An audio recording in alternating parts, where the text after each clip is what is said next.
வணக்கம் நண்பர்களே. அழகே அழகு.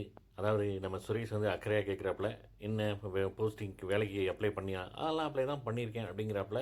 அதே நேரம் அவங்க மாமா செஞ்சது தப்பு அப்படின்னு வந்து சொல்ல, நம்ம சின்ன ஒரு சாஃப்ட் கார்னர் யாருக்கு? நம்ம மதிக்கு, சுரேஷ் மேல.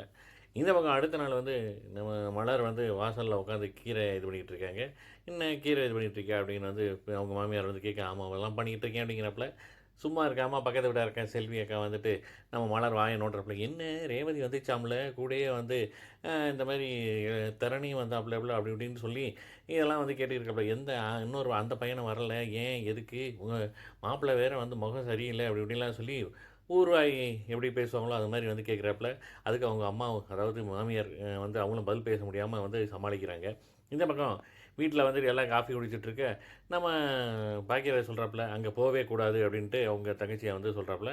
அதுக்கப்புறம் வந்து அவங்க அம்மா வந்து ஃபோர்ஸ் பண்ணி வந்து அதெல்லாம் போய் தான் ஆகணும் அப்படிங்கிற மாரி பேச, கடைசி அவங்க அப்பா வந்து, "இப்போதைக்கு எதுவும் பேச வேணாம். 2 நாள் இங்கேயே இருக்கட்டும்" அப்படின்ட்டு வந்து ரேவதிய சொல்லிறாப்புல.